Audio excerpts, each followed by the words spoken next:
Hello and welcome to Fire in the Belly. Today we have myself, Mighty Pete, and we have the Rae Harbuck. Good afternoon to you. Hello. Yes, it is afternoon here. Good evening to you. Yeah, listen, that's what it's all about. This show is good morning, good evening, good night, and good afternoon, and whatever else way you are at that time of day. So listen, Ryan, it's lovely to have you on the show. Thank you for coming on. Oh, thank you for having me. Tell us, who are you? What are you doing? Where are you from?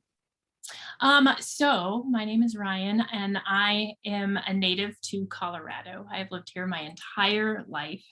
I am here today, I guess, to share a little bit about myself and my journey. I just completed my own memoir, which has really helped me sort of reflect on my life to this point and the journeys, the travels, the adventures, the struggles, all of the things together. And it's really helped me sort of hone in on the things that have meant the most to my life. And I think one of the things that you really enjoy and really use in your podcast is really being able to be your true self. And I feel like having written my memoir, I have a pretty good handle on my true self, for better or for worse at this point. I guess my story really starts when I was in high school. I was a junior in high school at the time, so that was 16 years old. And I was involved in a pretty significant car accident that left me paralyzed from about the chest level down. And so that alone was obviously life-changing, changing physically, changing emotionally, mentally. Being 16 and all of a sudden having your life sort of completely altered to something that you don't even understand really gave me a lot of insight into sort of, okay, well, everything just stopped in time. And now all of a sudden I need to pick up the pieces and figure out, what is this life thing about at 16 years old? The accident itself was, it got a lot of publicity from the news because it had 6 kids in a car, myself being one of them. Everybody got injured. We hit a car head on and the driver of that car was killed. One of the passengers of our car was killed. I was paralyzed. We had 2 traumatic brain injuries. It was a big deal. But I think that from the very get-go, I did a really good job of not dwelling on it. And I don't know if, still to this day, I don't know if that was just my nature or if that was because I was a naive kid. I was 16 years old and my biggest, fear was just being unlike my peers. And so I really strongly remember all I wanted to do was continue on doing the things that I had always done. And so I think that mindset just really helped me to move forward. I've also always been an athlete. I've been a swimmer. And I think that athletic mindset of you practice something and you get better at it really helped me initially to sort of just kind of jump back into what my life was going to be now. The other thing I think that really helped me just sort of get past the actual accident was the fact that when your brain sustains something that's really traumatic, it shuts itself off. And so I don't have any memory of my accident or even a day before to about a week after. And so, very set and clear in my mind, I have my life before and then my life after, and they don't really intersect very much. And I think that has sort of helped shield me from, some unwanted pain or dwelling in the past. And so, from my accident, I was really able to kind of just continue my life the way that, well, not the way that I would have. It wasn't the way that I would have, but it was the way that I wanted. And I think that is more impactful. And I think a lot of times people don't necessarily get the opportunity or realize that they have the opportunity to do anything different. So, living your life the way you're just living it because that's what you do versus really having an opportunity to create a life for yourself. And that's really what my accident did for me. if you can believe that. It's mad, isn't it? That actually it's obviously changed who you are, or has it changed? I mean, let's not be obvious about it, has it changed who you are? What you're capable of? I don't know how to answer that. I think that I have always been stubborn. I've always been very independent, and those things come out of me constantly, being paralyzed and having to use, a lot of people to help me with things. But I think that it has changed me in the sense that it has forced me to understand how finite life is, and how your perspective really of the world around you means everything. And so if I look out my window and it's beautiful to me, then that's what it is. It could be raining and storming, but if it's beautiful to me, then that's exactly what it is. It's absolutely beautiful, and it doesn't matter what anybody else thinks. And so I think that I learned that about myself and about the world really early on. And so yeah, I guess it has changed me, and I think that I have probably lived a better life so far than I may have otherwise. I know it's an impossible situation. It's just interesting. The reflection's interesting. To see where you're at. But tell me, what is your fire in your belly? What's your passion? So, I've been thinking about this because of your podcast, and so I would very quickly, my answer would be swimming, actually. And not in the sense of just swimming, competing, but swimming has been a part of my life, and it's been that one constant thing throughout all of it. And in my book, I've even written about swimming as a way that swimming actually really saved me. And one thing it did for me is right after my accident, being the naive teenager that I was, I didn't actually stop and think about, can I swim anymore?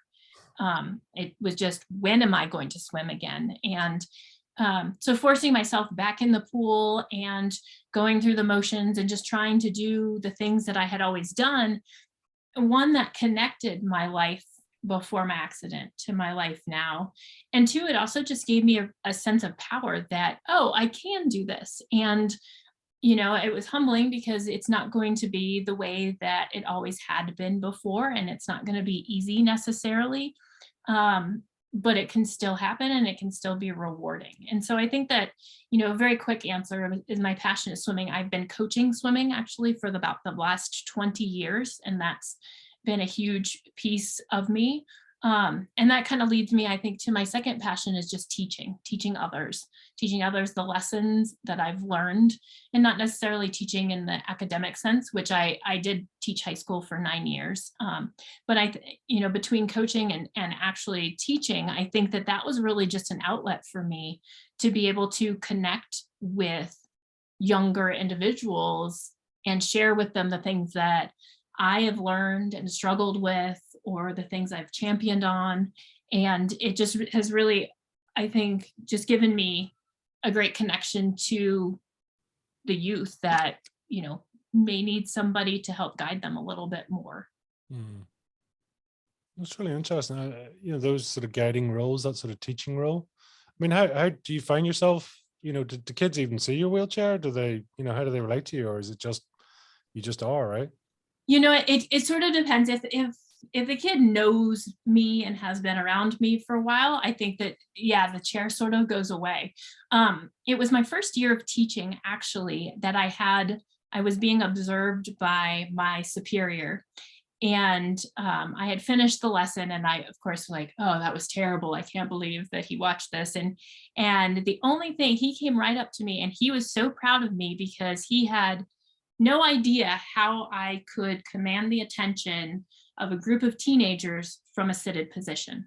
And that was something I had never even considered before. I'd never even thought about, because that's, at that point, this is all I know. I am in a seated position. Yeah. And so, that really kind of took, I took that in, and I was like, oh, I am sort of proud of this moment. I didn't realize that was something, a strength that I had within me, or anything of that nature. And it, being a very physical and visible disability, that was something I learned really early on too, is that it's sort of my job to let everybody know that I'm okay, that I'm just a person sitting down And there may be things that I struggle with, there may be things that I really excel at, but when it comes down to it, the root of me is just a person. And so when connecting with kids, I think the more that I can project my true self, the less that they get hung up on any sort of difference that I may have. No, it's awesome. Yeah, because I mean, kids are often easier to adjust than adults. I mean, both emotionally, spiritually, everything, because they're less bound down by life, really. So it's Sure, they're also brutally honest sometimes too. which is I've had, refreshing, right? Rather than sort of dancing around the handbags about it, it's like it just is, right? So yeah, I mean, I've had many occasions where a kid has stopped and asked me what has happened to me, or what is this thing, or why are my legs so ugly? And parents just, I feel deeply for these parents that feel like they're going to just pass out and die right now because their children are asking these things. But that's where the beauty of it is, because they don't have to have any preconceived notion or try to um, convey anything that they know about this person. All they do is they ask because they don't know. And so they don't, there's no misconception on anybody's part. And it's very pure and innocent. And I know that, and I acknowledge that. that was beautiful. I had one of my twin girls ask me at the weekend, says, "Daddy, why is your tummy so big?" It's like, where do you go with that? It's like, just is. Oh, out of the mouth of babes, you gotta love it. Yep, exactly. Well, to give your book a proper introduction here. So when I grow up, I want to be a chair, a memoir by Ryan Ray Buck. So just for Ryan Ray Harbuck, why do I do that? So really, just to give it a proper introduction. So it's coming live pretty much now, and Yeah. it's out. So how how does it feel to be at this stage, to have it there and ready? And how long has this journey taken for you? Oh man. So, I don't recall the moment that I sat down and started writing. And I certainly don't recall the moment where I decided that this needs to be a book that everybody reads. But I would say about a dozen years ago, when I was really doing a lot of teaching and mentoring and coaching, I started realizing that I had a lot of stories that I pulled out a lot and shared a lot. And so I just started writing them down. And believe it or not, I wrote my entire memoir out of order. I did not write it chronologically. And so I had to do a lot of editing and go back through and with sticky notes, try to figure out where to put all the different chapters and where they actually fit. Because when I sat down to write the thing, I wrote it based off of the things that I was learning and the emotion behind them, the struggling that I had at that moment. But so it's been a very, very long process. And at some point, actually, it was when I was pregnant with my second child, who is now almost 3, is when I kind of said to the universe, I am going to publish this thing. I'm going to get this out there to the world. And again, now it's been almost 3 years since I said that, but it's finally coming together. I think that it's taken me so long because it is kind of hard. There are a lot of things in there that I think I really initially wrote about because they were the things that I needed to process more, the painful things, the things that I didn't really know what to do with otherwise. And so I think I've sort of all along the line been dragging my feet a little bit in getting it completed. And even, it's just coming out any day now, I feel. And there are moments where I feel really super great about it. And I feel like it's the best thing I could have possibly given the world. And then there are certainly moments where I just want to like pull the plug and say, done, I don't want to do this anymore. Nobody needs to know anything about me. And so it's a really emotional, it's a journey. Writing your memoir, for one, I think, not just about a specific event, but about, a whole chain of events, is really raw, and it exposes so much of you. And I feel like, it's almost like I've been sitting in front of the mirror for the past 12 years, giving myself therapy. And And so, even just after it was completed, I still had to edit it and reread it. And I've reread it so many times that I don't even want to look at it anymore. But I am proud of it. And I do think that there's value in it. And I really do hope that people read it and that they find value in it. Mm. Are you proud of yourself? I am proud of myself. And I think, I actually gave myself a little chuckle the other day. I was, because having completed it actually made me realize that I have sort of been a writer all along. All of these journeys that I've taken, I've always had a blog running, or when I was a kid, I used to write little like poems to myself. And so it sort of made me realize, like, this is something that has been in me my whole life, and I'm now just willing to let it out there. And so I sort of had this chuckle that, well, maybe this will be the worst thing I ever write. It's not a bad thing, right? Because you got to start somewhere, Yeah. and that, because I do think a lot of people, like a lot of things, they forget that. They sort of go from zero to hero, and they sort of hear the headline and go, I want my book to sell 1 million copies. And you're like, oh, okay. It's like, Mhm. but sometimes, you just need to flex and really sort of, yeah, yeah, it's fascinating. So have you enjoyed the process? I think you've obviously learned a lot about yourself through the process. Oh, absolutely. It has been the most reflective, eye-opening creation, especially because I've been working on it for so long. I think that, I got about halfway through and had, names of chapters written out for whatever it was going to finish with. And then all of a sudden, the stories changed. My life changed. And I had to replace them with new stories and new things and new people.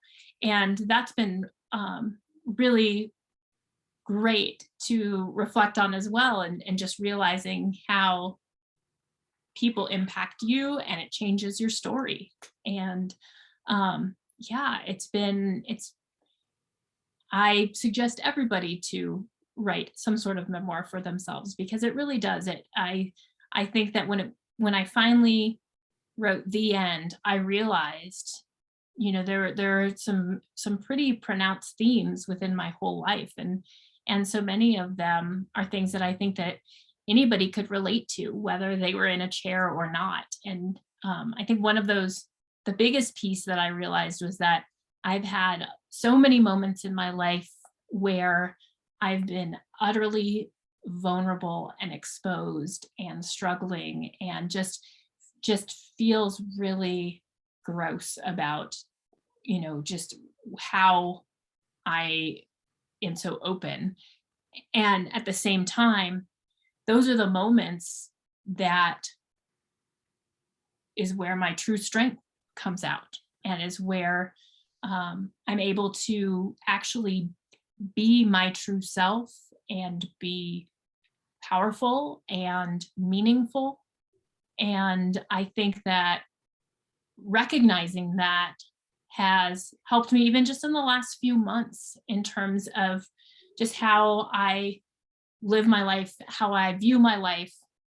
Because I would say that I've spent the majority of my life, especially from my wheelchair, trying to be like everybody else, trying to be as normal as everybody else and as boring as everybody else.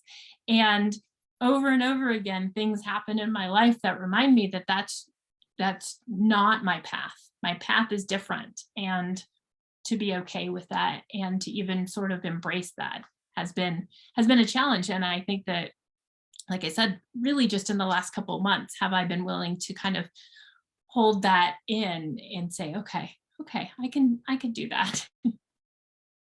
That's, yeah, I mean, it's so powerful to just to learn that, and reflect, I suppose, on where you are. Interesting, because you mentioned there a couple of times about your true self. I mean, how close do you think you are to your true self, or are you, is it are they one and the same? You've got your true self and the self that we are, and then of course we have all the self that we are in the classroom as a mother, daughter, whatever, right? So for Right, you, right. how close do you think you are to your true self, or are you one and the same? I think that Let me think about this. So I am my true self and I behave with my true self. However, there are identities that we all have, Sure. whether we chose them or not. I have this identity of a paraplegic. That's not something that I chose, but it is something that's very deep rooted at this point because, if you're in a store and you scan the crowd, you're going to notice me because I'm probably going to be the only one that's sitting in a wheelchair.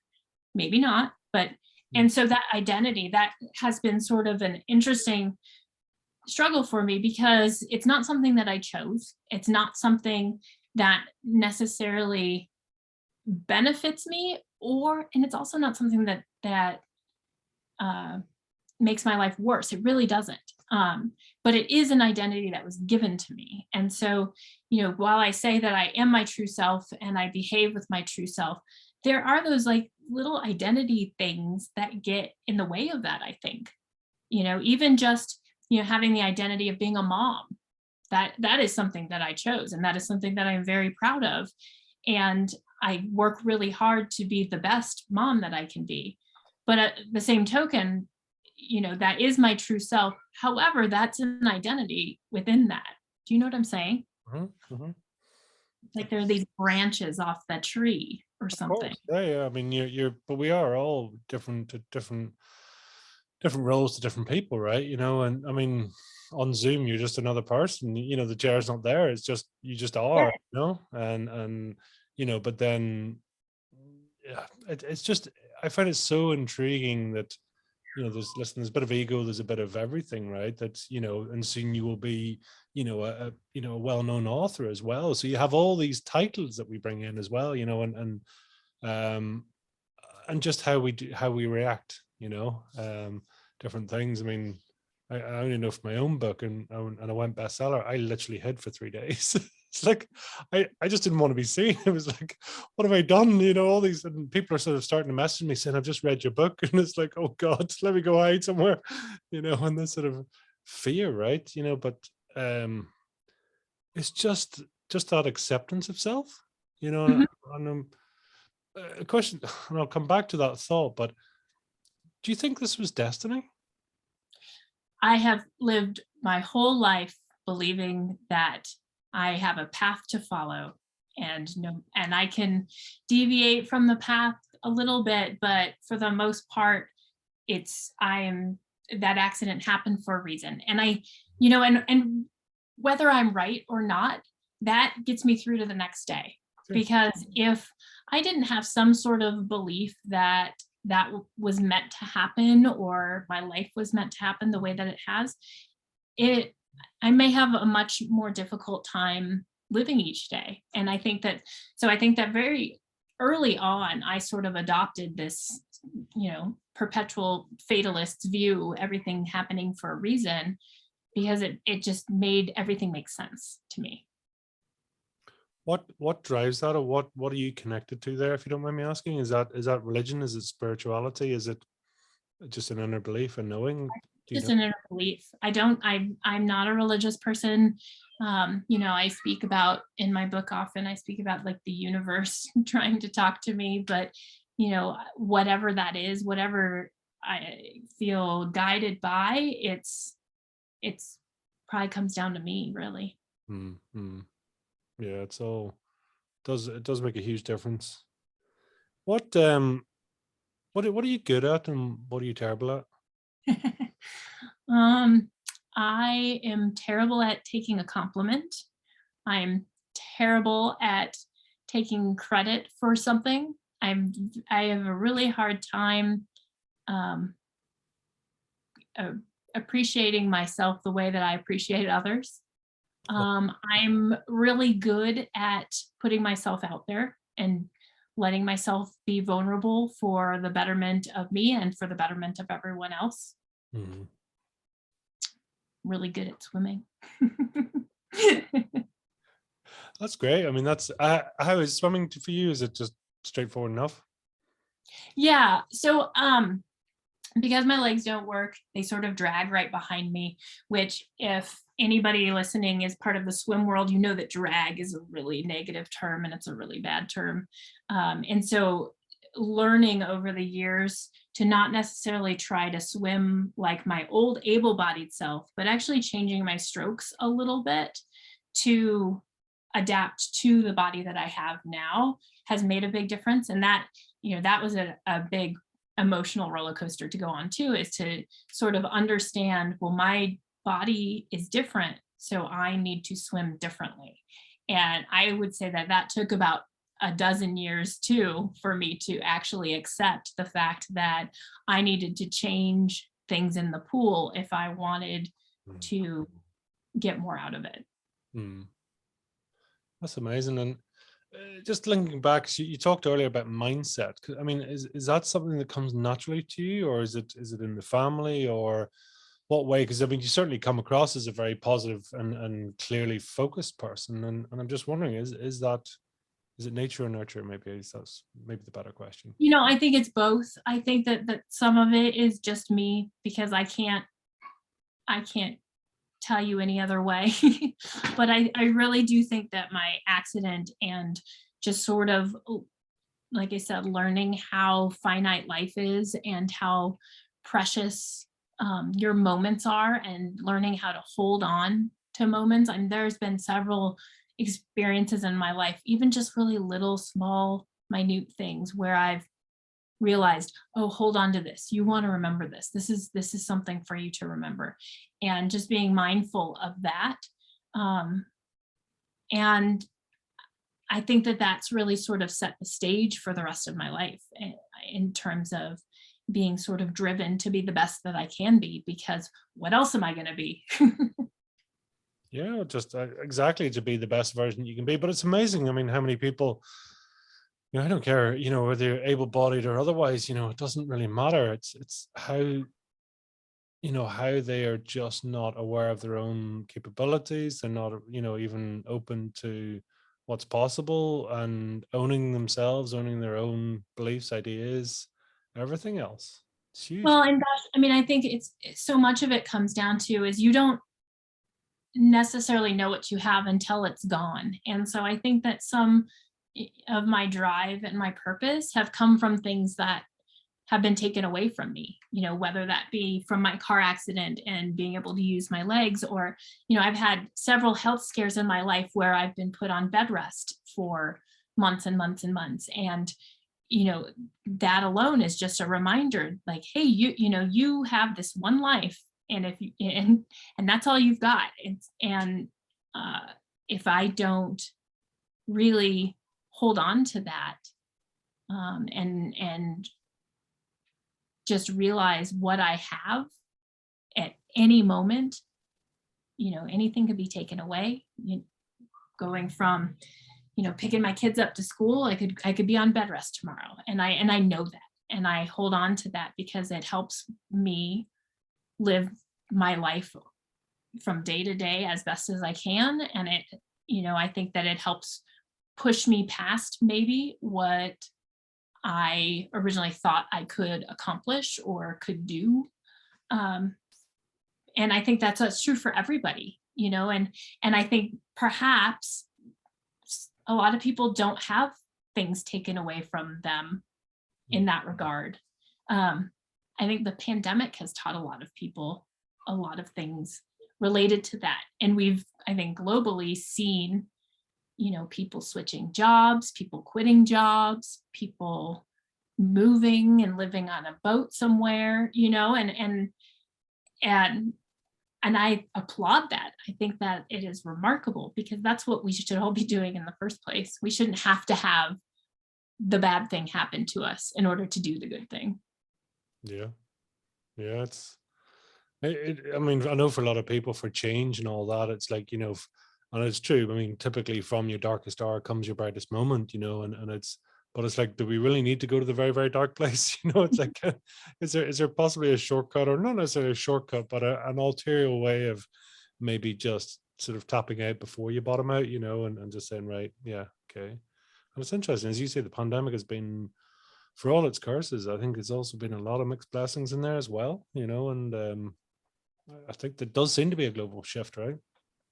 Yeah, for sure.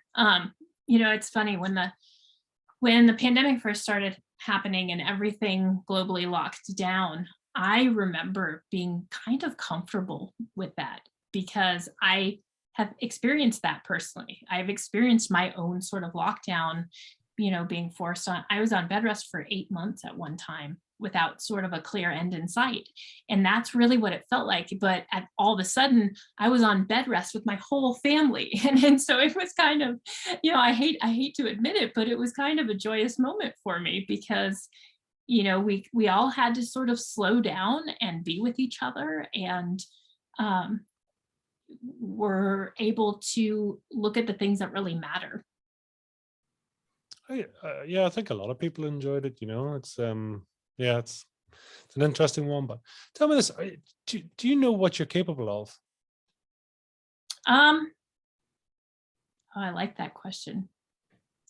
I don't think so.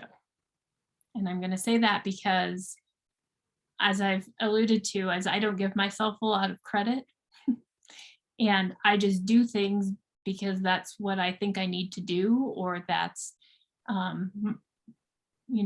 would say that I don't put a lot of weight in some of the things that I do that others would.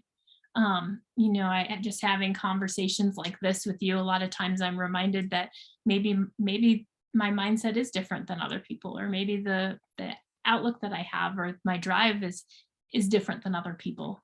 Um, and so I probably don't give myself enough Mm. credit to know what I'm truly capable of. But I do know that at the end of the day, I'm always proud of myself for the effort that I've given. And that's something that I've held on to pretty much my whole life, is making sure that I am proud of the effort that I've given. Mm. Do you like yourself? Do you love yourself? I do. That's true. That's true. Even if I'm not going to compliment myself, I still do love myself and I love my journey and everything that it has given me. I'm curious, what does complimenting yourself mean or not mean for you? Hmm.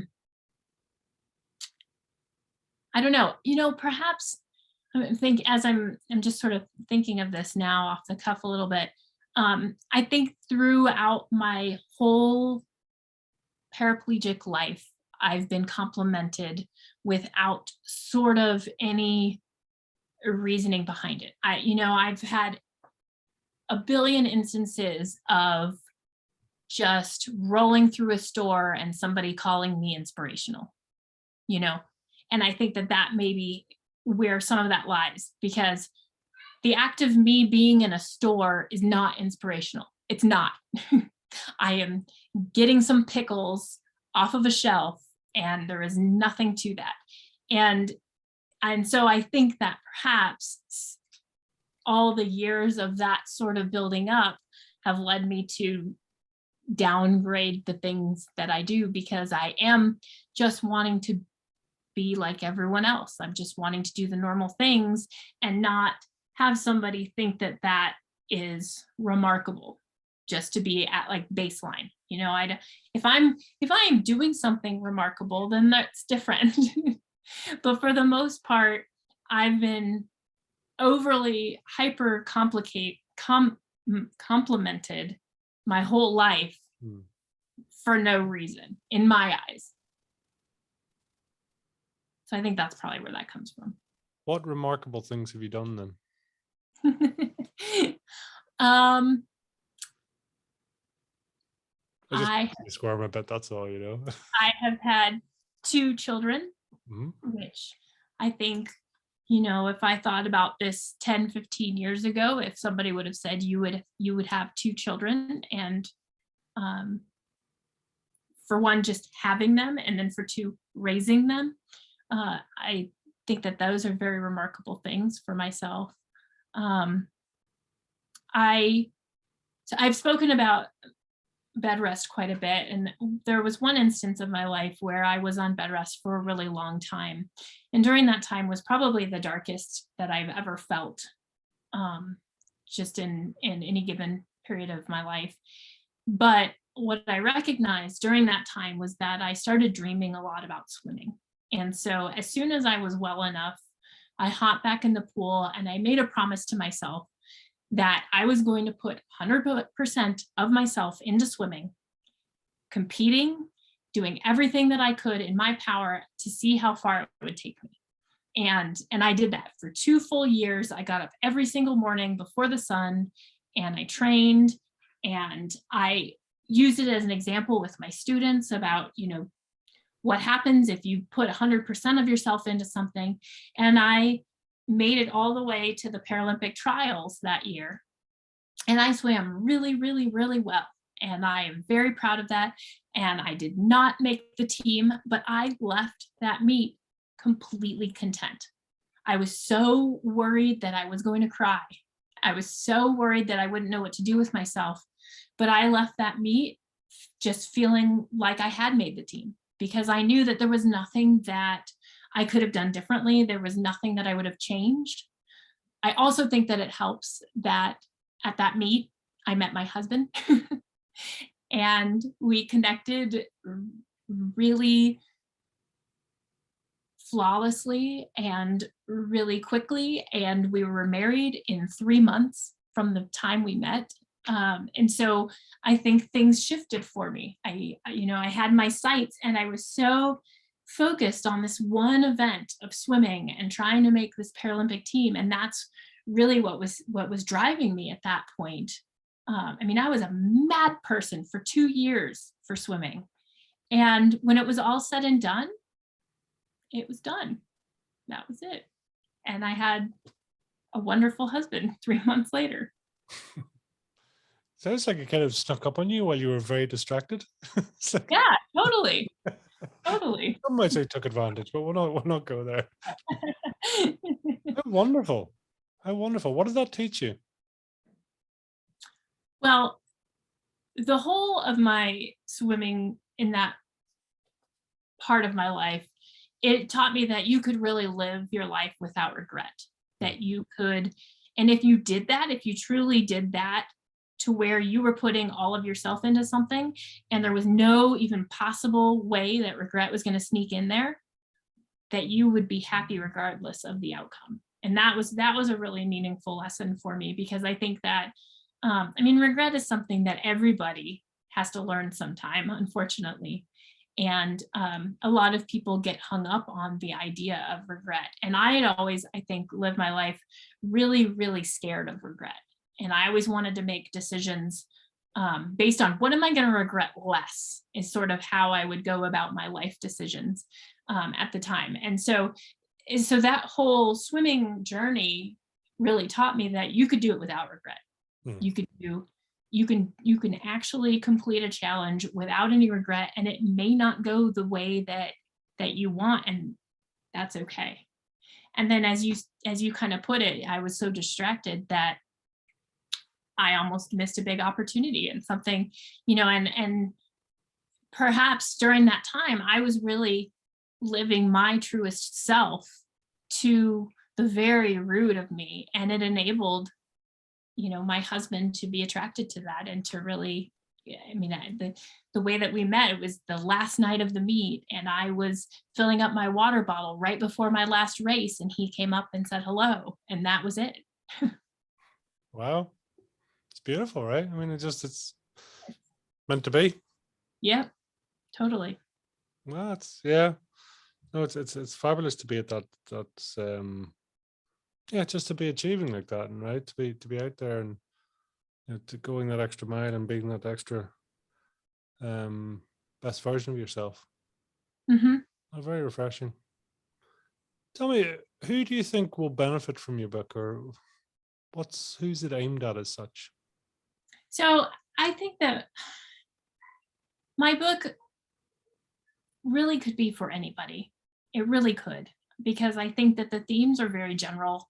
But I do think that somebody that may need some guidance in terms of how to talk with themselves a little bit more, because there's a lot of, I'm actually just learning this right now as I'm talking about it. There's a lot of self-talk in my book that I am just realizing, where I am looking at an instance or an event and turning it in and trying to acknowledge it and figure out how to react from it. And I think that that is something that, maybe that teenage population, or the college 20s, something that's a population I think that really needs help with that. But I also think that anybody sometimes might need a reminder that you look at something that's happening in your life and you massage it and you take it in, and even if it's really yucky, you embrace it, and then you figure out what to do and you move forward, because that's what you do, and otherwise you're going to get stuck. And in general, would you say you're pain driven, or are you pleasure driven in general?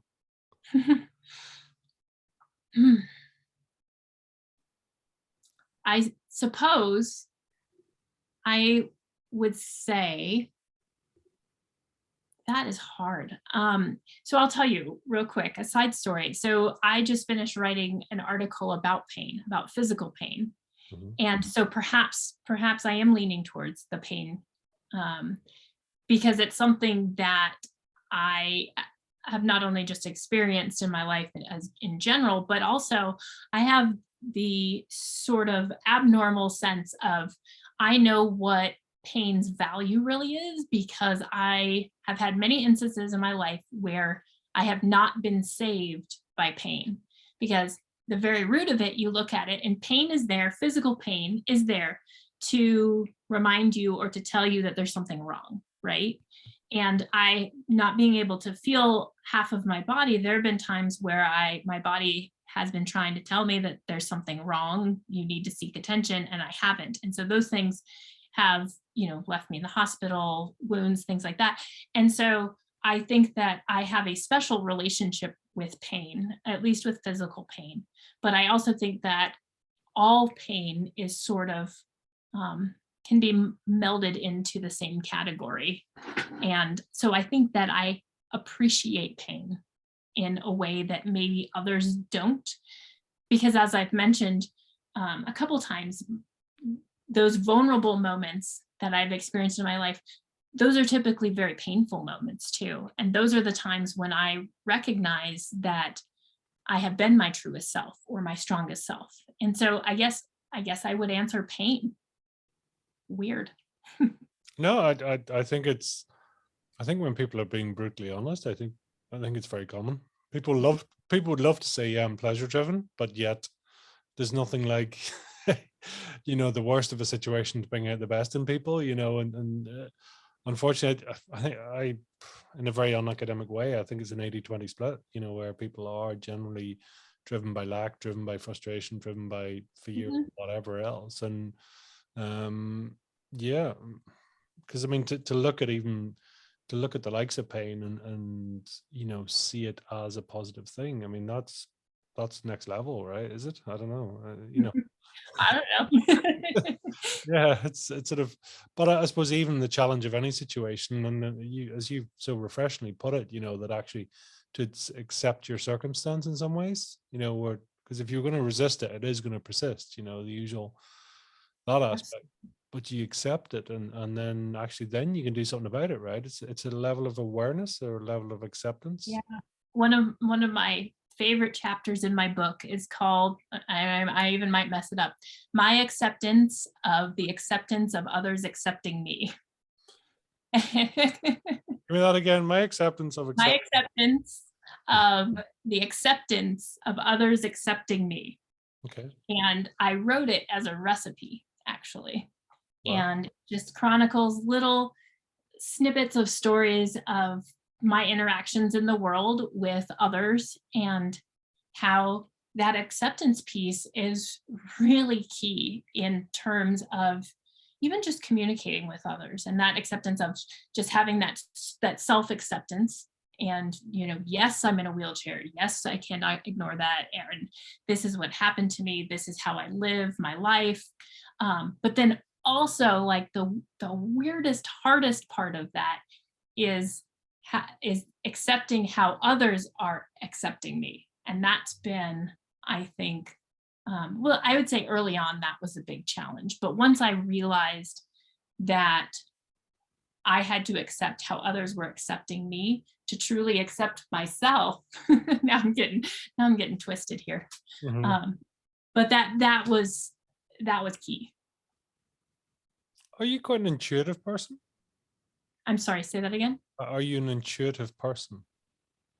I think so. Hmm. I think I am. I think that um, I think that I am a good observer of the world, and also think that I've taught myself to uh, reflect within myself about the things that I'm observing. And I think that that is really what matters.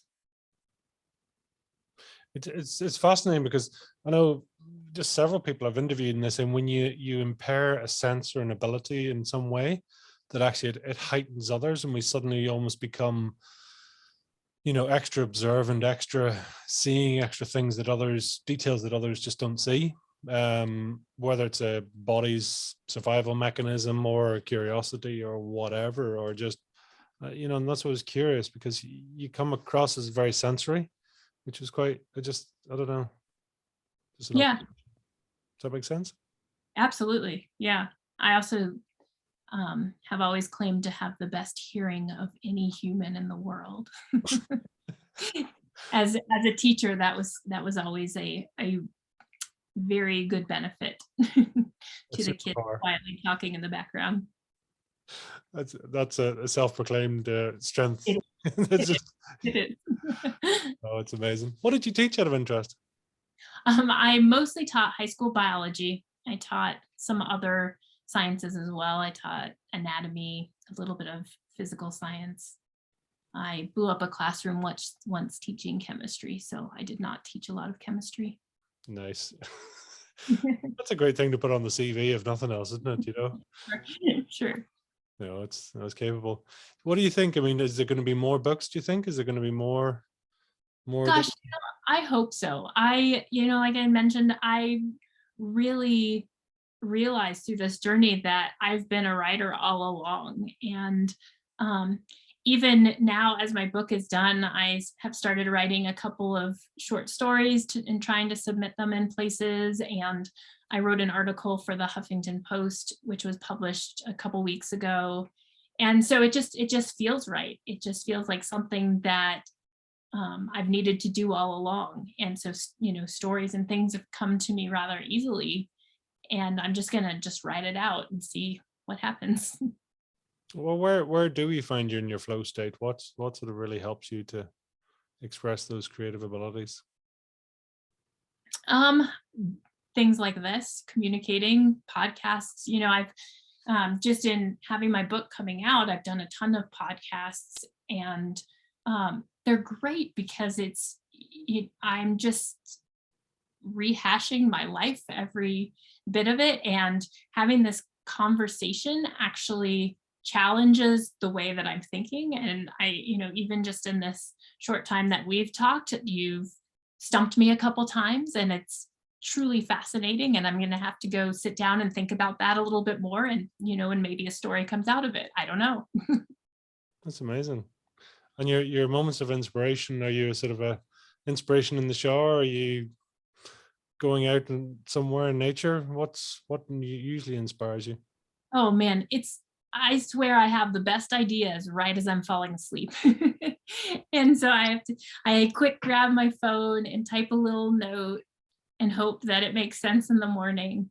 But I've actually, in the last few months, I've gotten really, really good at sitting down for about 10 minutes, because with the two kids at home, that's really all I've got. And so if they're actively playing and they're doing a great job together, I will grab my computer and I'll get that 10 minutes and crank out something. And there's no time for writer's block. There's no time for thinking about something and outlining it. It's just like crunch time all the time. Pain driven. It is. Yeah, totally. It's like there's nothing like a screaming child to focus the mind, or Yeah, how did I not see this? yeah, a moment of silence. It's suddenly like, yeah, go, go, go, go, quick. It's like, no, it's always amazing the inspiration that we get. So, tell me, what's a guilty pleasure for you? It's really funny actually. I was right before this, I went on a little walk around our neighborhood, and I was talking to my friend that lives in Germany, and we were kind of chuckling about the fact that my children don't have any idea about the things that I actually, want or love. They have no concept of it. The other day in the car, my child said that he was gonna buy us all things at the store, and he said he was gonna buy his brother a toy, his dad some tools, and he was gonna buy me some cleaning supplies. And so I'm telling this story to my friend, and while I'm walking, I said, "Oh, I'm going to walk to Starbucks. That's what I'm going to do right now. I'm going to get myself some." And so, just it's like little silly things.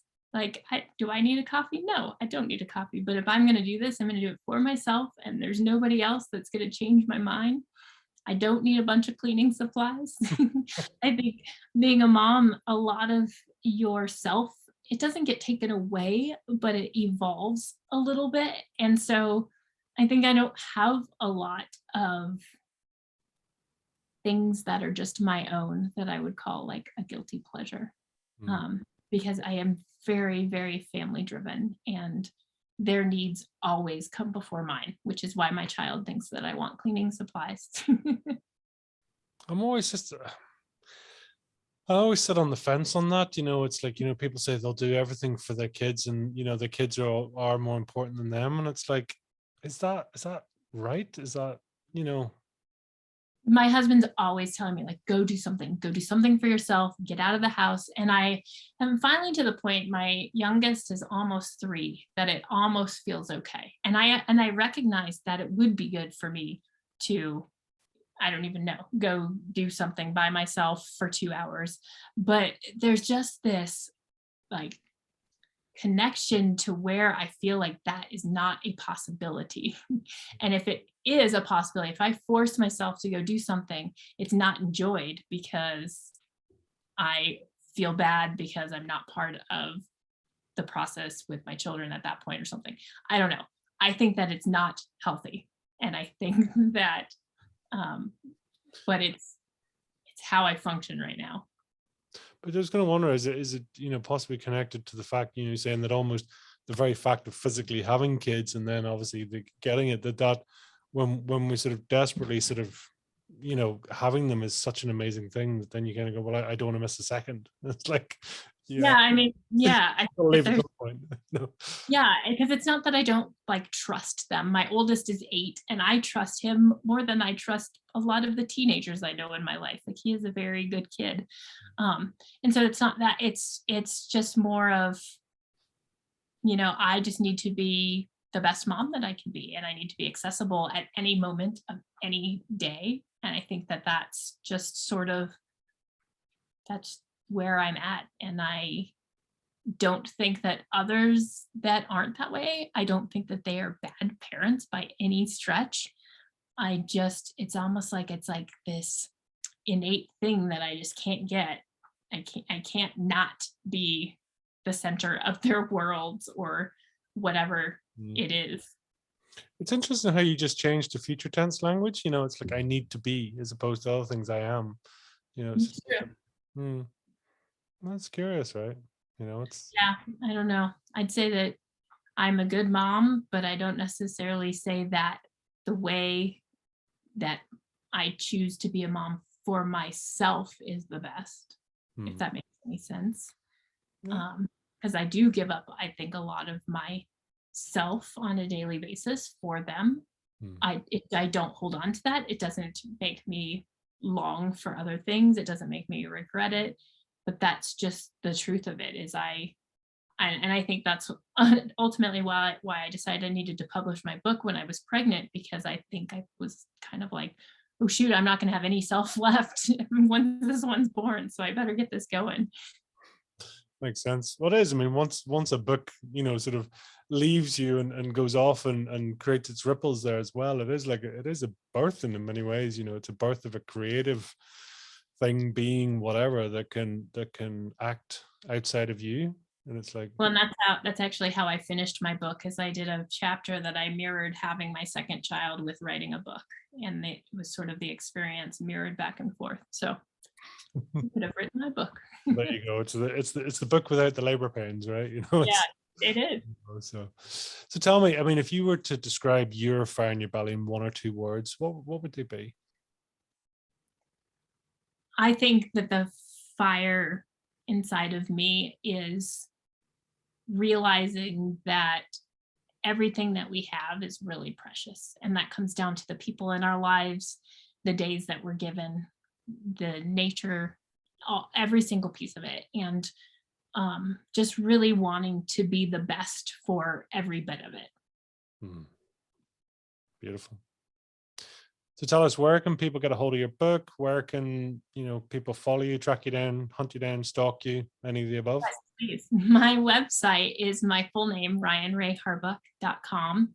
My book will be all over Amazon, and please purchase, review it, do whatever you'd like with it. Awesome. Yeah. And is there a final message you'd like to leave with our listeners today?